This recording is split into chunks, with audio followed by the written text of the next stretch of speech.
Hello, I'm Phil Jack's avatar. Today we're going to explore the fascinating history of copyright for cultural goods, its misconceptions, biases, and inconsistencies that have led it to be largely misused and diverted from its original foundations. The history begins in the Enlightenment, the 18th century, in France. Before that, we talked about publishing privileges granted by monarchs, especially for the printing of musical scores. Beaumarchais, a French playwright, noticed that theatre owners were selling tickets to see The Barber of Seville, but conveniently forgot to give him his fair share of the profits. This led to the creation of the Society of Dramatic Authors and Composers in July 1777.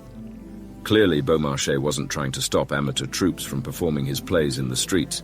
The Enlightenment was about spreading culture to enlighten the world.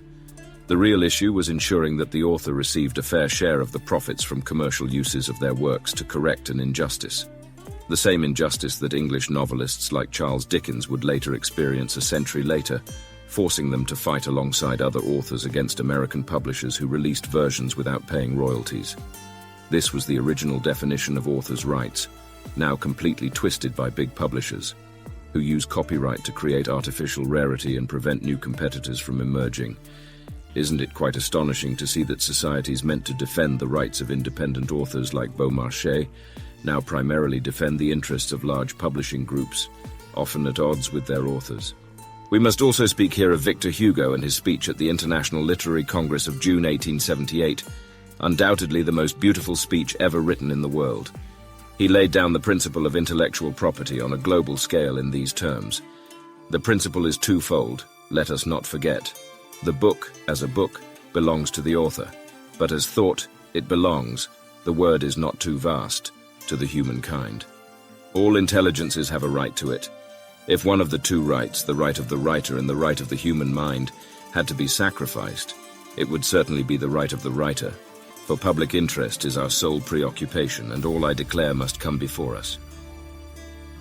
It is therefore our primary duty to ensure, in the choice of cultural economic models in general, to combine the freest possible circulation and accessibility of works, while ensuring fair remuneration for authors.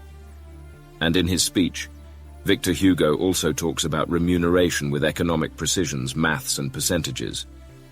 Isn't it quite astonishing to see that societies meant to defend the rights of independent authors like Beaumarchais, Dickens or Hugo now primarily defend the interests of large publishing groups often at odds with their authors?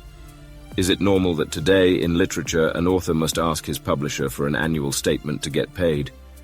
This is still the case in France.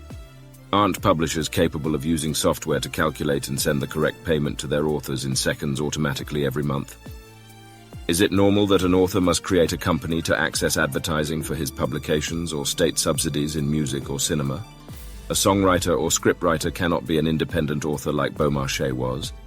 Is it normal for authors' societies to tolerate music or films being interrupted by ads without the author agreement, which is a form of barbarity in music? And what about works to be published on major streaming platforms without the authors' and composers' names clearly appearing? Is this a respect for authors? Is protecting authors about stopping a young girl from posting a cover of her favorite song on her channel to motivate herself to learn to play the guitar, which every musician has done at the beginning? Is it really in the author's interest to collect royalties on an improvised song in a schoolyard as a tribute to a teacher or during an association's ball whose meager proceeds serve the public good? This was not Beaumarchais' intent, nor is it the will of authors and composers. These rigid positions mask, in fact, a real inability to tackle the big legal battles of our time against the large group's legal teams. The true field of defense for authors' rights today lies with the major market players who use music for their commercial profits. This is where courage is needed. To impose and generalize moral rights across the 5 continents, allowing an author to withdraw a work when its use is contrary to their values. And the patrimonial right, which allows the author to be cited when their work is broadcast, and to choose how their works will be used after their death. Certainly, users and authors must follow rules, and they do so willingly in most cases. The Convention of Berne of 1886 established global standards for copyright. But why are there still so many differences in approaches, especially regarding moral rights? Do these differences reflect cultural values or divergent economic interests? In conclusion, It's time to rethink our approach to copyright to encourage creativity and cultural diversity while protecting creators' interests. By distinguishing between commercial and non-commercial use and focusing on moral rights, we could create a fairer and more sustainable system. The danger in managing rights is practicing an easy confusion between the ownership of cultural goods and the ownership of other types of goods. In France, we have an intellectual property code distinct from other legal codes. Why? Because owning a song is not the same as owning a house. Intellectual property has its own characteristics, as Thomas Jefferson asserted. The works of the mind are the least susceptible to property rights. Why did he say that?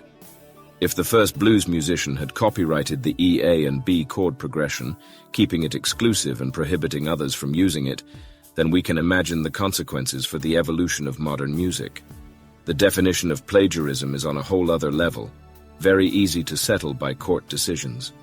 The music you create always comes from others' work that you first copied, so let your works live and circulate the most largest way possible, and in return, as soon as substantial commercial profits are made, demand your share like Beaumarchais. In music, as in sports, there are amateurs, semi-professionals, and professionals. The law must adapt to these categories, create bridges between them through clearly defined proportional income thresholds and automatic distribution systems enabled by new technologies. The harsh reality of our time for creative musicians is that those who truly make money from music are the ones running the companies that claim to defend and support them, and the companies that broadcast their works. Musicians themselves must be careful not to return to the time before Beaumarchais and the Enlightenment. That was the time of privilege for a few and patronage for everyone else. Publishers, who primarily existed to solve investment problems in physical derivative stock, and who must now reinvent themselves, can no longer be the basis for rights evolution when they leave millions of DIY independent authors out in the cold. Who will defend them today, allowing them to both emerge and live from their creations? Maybe Beaumarchais, Charles Dickens, and Victor Hugo should come back and save us. Think about this. See you soon.